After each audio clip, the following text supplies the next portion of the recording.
Halo, kembali lagi bersama Sofi. Kali ini kita akan membahas mengenai materi sistem reproduksi kelas 11 SMA. Sudah tahukah kalian apa itu sistem reproduksi? Seperti sistem lainnya, sistem reproduksi pada manusia terdiri dari rangkaian organ dan zat. Organ dan zat pada sistem ini saling berinteraksi untuk mendukung proses berkembang biak. Yang pertama, kita akan belajar mengenai organ reproduksi pria.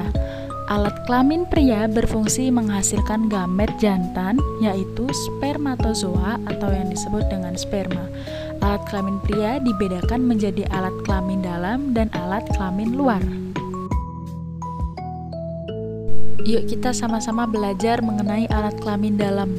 Alat kelamin dalam yang pertama ini ada testis yang merupakan bagian dalam pertama yang memiliki bentuk bulat telur dan berjumlah sepasang.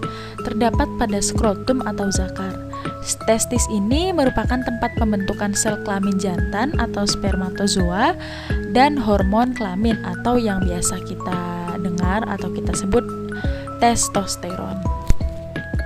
Yang kedua, ada saluran reproduksi yang terdiri atas ductus epididymis, yakni tempat pematangan sperma yang lebih lanjut dan tempat penyimpanan sementara sperma. Selanjutnya, terdapat vas deferens yang merupakan suatu saluran untuk mengangkut sperma ke vesicula seminalis. Setelah itu ada kelenjar kelamin yang dilengkapi dengan 3 kelenjar yang dapat mengeluarkan getah atau semen. Kelenjar-kelenjar ini antara lain vesicula seminalis, kelenjar prostat, dan kelenjar Cowper. Bagian dalam yang terakhir ada uretra yang merupakan saluran di dalam penis yang berfungsi sebagai saluran urin dari kandung atau vesika urinaria sebagai keluarnya sistem ekskresi tubuh. Baik, kita lanjut ke organ bagian luar, yakni berupa penis dan skrotum. Penis adalah organ yang berperan untuk kopulasi atau persetubuhan. Kopulasi sendiri memiliki makna penyimpanan sperma dari alat kelamin jantan ke dalam alat kelamin betina. Penis pada pria dapat mengalami ereksi atau yang dapat disebut dengan kata lain penegangan dan pengembangan penis. Berikut ini adalah struktur organ reproduksi pria. Baiklah, kita lanjut yuk ke organ reproduksi wanita. Alat reproduksi wanita seperti juga pada pria terdiri atas alat kelamin luar dan dalam. Organ reproduksi pada wanita adalah ovarium yang berfungsi sebagai penghasil telur atau ovum. Organ reproduksi wanita bagian luar terdiri dari vulva, labella minora, labella majora. Sedangkan organ reproduksi wanita bagian dalam ada ovarium, tuba fallopi, uterus, dan vagina. Baik, dan ini adalah struktur bagian organ reproduksi milik wanita. Pembentukan individu baru dimulai dengan gametogenesis.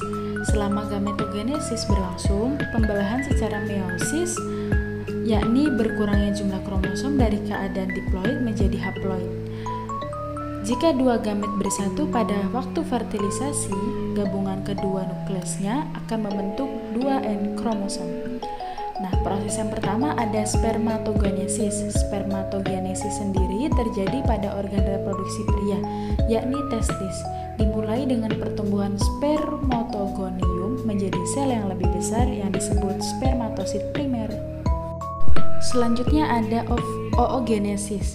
Ovarium menghasilkan ovum. Proses pembentukan ovum ini disebut dengan oogenesis. Pada ovarium yang ada di dalam tubuh embrio atau fetus terdapat sekitar 600.000 buah sel induk telur atau disebut oogonium.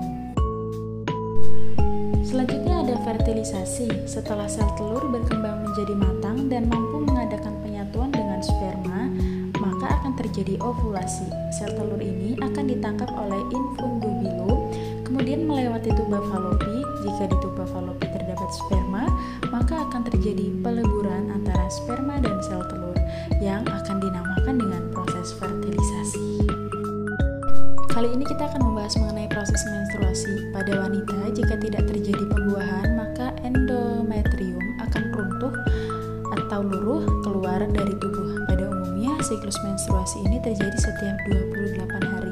Dalam siklus menstruasi, estrogen berfungsi merangsang perbaikan dinding uterus, yaitu endometrium yang habis terkelupas saat menstruasi. Selain itu, estrogen juga menghambat pembentukan FSH dan memerintahkan hipofisis untuk menghasilkan LH yang berfungsi merangsang follicle graft yang masuk untuk melakukan ovulasi yang terjadi pada hari ke-14. Nah, ini adalah gambaran proses kehamilan. Saat ini, pertumbuhan penduduk mengalami perkembangan yang pesat. Dengan lahan hidup yang tetap, maka pertumbuhan penduduk yang tinggi dapat menimbulkan masalah di berbagai bidang, seperti sandang, pangan, papan, dan kesehatan. Untuk mengatasi masalah ini, pemerintah melakukan upaya pengaturan kelahiran yang disebut dengan program keluarga berencana. Program KB dapat dilakukan dengan menggunakan alat-alat buatan maupun dengan sistem kalender atau tidak melakukan hubungan di saat subur. Alat-alat yang dipergunakan untuk mengatur kelahiran dan cara kerjanya dapat dilihat pada tabel berikut ini. Setelah terjadi kelahiran, bayi membutuhkan makanan yang kaya akan nutrisi, yaitu ASI atau air susu ibu, sejak lahir sampai berusia 6 bulan. ASI merupakan sumber nutrisi utama bayi. ASI memiliki komposisi sempurna yang sesuai dengan kebutuhan bayi. ASI memiliki glukosa, albumin, dan kandungan air lebih tinggi dibandingkan air susu yang lain. Glukosa sangat diperlukan bayi untuk tumbuh dan menghasilkan energi. Albumin adalah protein untuk mencerdaskan bayi dan sangat baik untuk pertumbuhannya. Untuk mengantisipasi dan menjaga kebersihan sistem reproduksi, kita perlu mengetahui apa saja kelainan yang ada pada sistem reproduksi. Yang pertama ada kanker leher rahim atau kanker yang menyerang leher rahim perempuan melalui tahap-tahap prakanker, displasia berat, kanker yang belum menyebar, dan kanker yang akan menyebar. Kemudian yang kedua ada kanker ovarium yang merupakan kanker yang akan menyerang indung telur, kiri ataupun kanan, atau kedua-duanya. Kanker indung telur biasanya menyerang perempuan yang sudah menopause atau berumur 50 tahun ke atas. Selanjutnya ada intervitalitas. Intervitalitas atau ketidaksuburan dapat terjadi pada wanita ataupun pria. Pada pria, infertilitas terjadi karena adanya penyakit seperti impotensi, ejakulasi dini, atau adanya penyumbatan pada saluran sperma. Selanjutnya ada herpes genitalis yang merupakan penyakit yang disebabkan oleh virus herpes simplex. Gejala awalnya itu timbul bintik-bintik, berkelompok pada kemaluan, hilang dan timbul, akhirnya menetap seumur hidup. Yang terakhir ada sifilis. Penyakit sifilis ini disebabkan juga oleh bakteri yang bernama Treponema pallidum. Penyakit ini menular melalui hubungan seksual. Gejala yang timbul adalah luka pada kemaluan, bintik atau bercak merah di tubuh, kelainan saraf, jantung, pembuluh saraf, dan kulit.